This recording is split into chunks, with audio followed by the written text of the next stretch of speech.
Welcome at the Things Conference again. With me, another great guest to do a great interview, obviously. Who are you and what do you do? Hi, I'm Max de Groot from Wisekey. I'm an IoT product marketing manager, and that's about it. Okay. So what is Wisekey? Wisekey, we're active in the delivering of secure certificates, digital identities for service, for contracts, for people, and we have it for devices as well. Okay. In order to do it for devices, we have secure elements, tamper-resistant chips that can be put in the secure element, and we have on the other side a system that will manage the certificates which are in the device. All right. Well, security is obviously a hot topic these days. Yes. Yes. What makes your solution unique? What makes our solution unique? It's the fact that we have an overall system from the bottom to the top. The bottom means it's the secure chip which is in the device. It's a type of tamper-resistant vault. I come back on that later. It's a type of resistant vault, and on the other side we have the backend system which can manage the devices through the secure element, through the digital certificate that's inside. And we have this solution, this complete solution, which we can sell as being a managed PKI solution, or we can install it with customers. Okay. So that's basically it. So if you talk about customers or applications of your solutions, do you have some examples where we can see it in where it's used? There are a lot of customers that in the field of industrial automation that use our solution in order to protect their devices and to be able to control the life cycle of the devices. If you can imagine that big devices, they are built out of diverse components, and these components, they go through different contract manufacturers. And in order to prevent that these contract manufacturers will lose a pallet of devices and sell it on the gray market, they put our chips inside, for instance, to be able to control exactly which stage the production is in, and to control that in the most secure way. Obviously, so there's asset tracking. Asset tracking is one of the things, asset tracking. Then, of course, it's all about the data that comes out of the devices.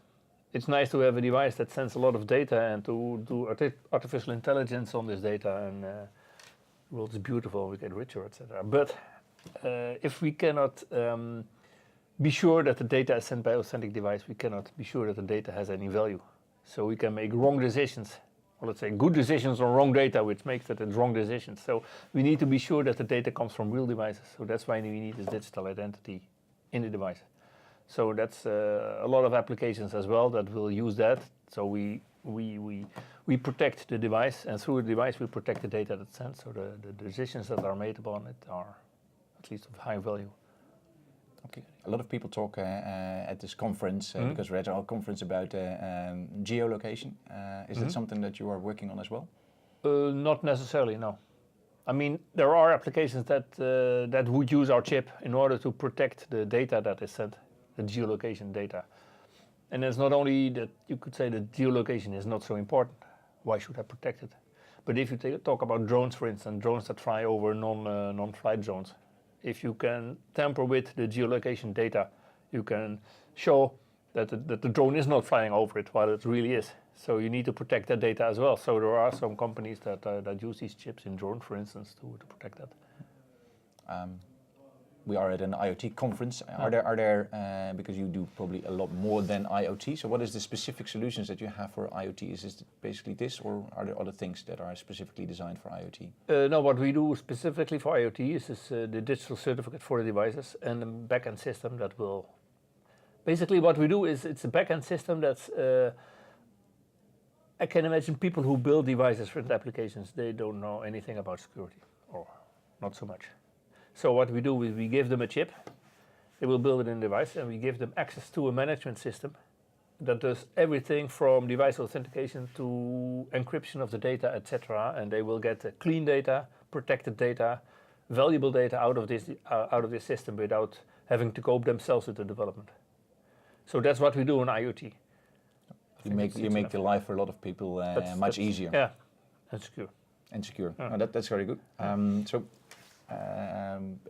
If you look at the industry of IoT, could you share your vision or your ideas on where we are now and what is the next big obstacle or challenge that we should fix? Good question, good question. I think really the obstacle we should fix is the security. But that's because you sell security solutions.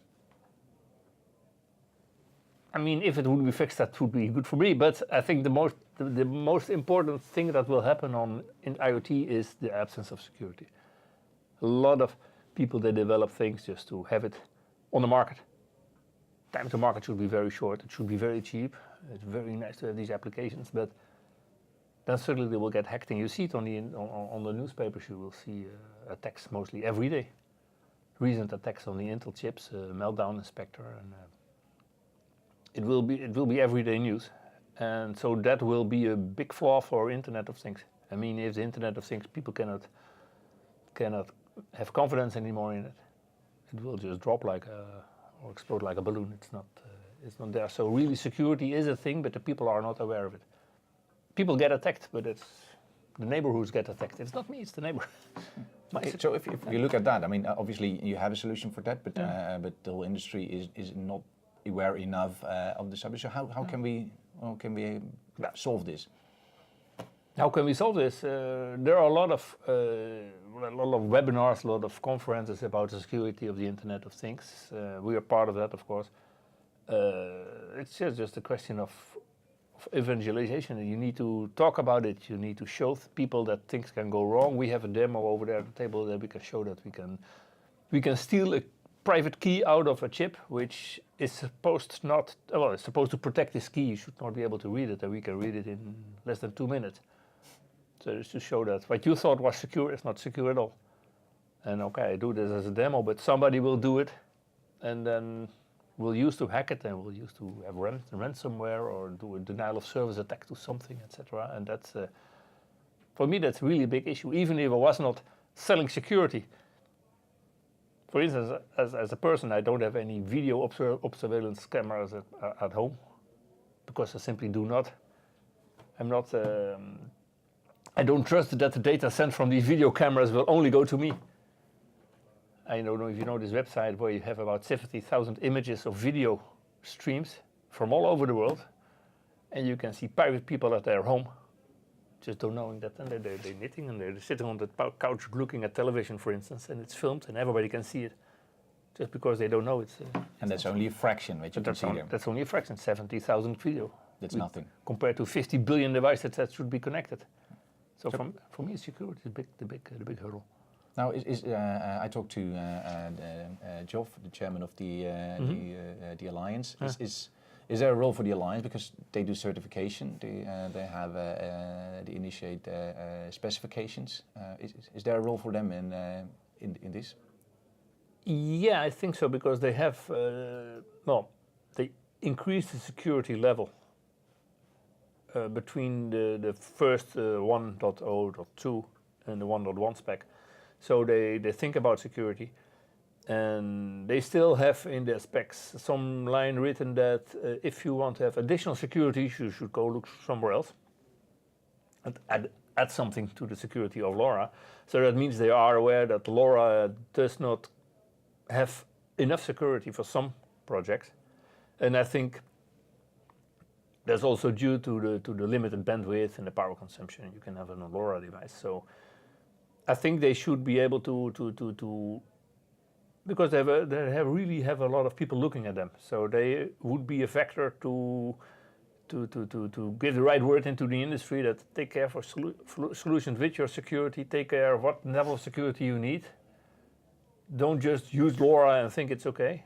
You might need to add something, and that's something which they could put to words and have perhaps a group working on that exactly to know what we could do with it.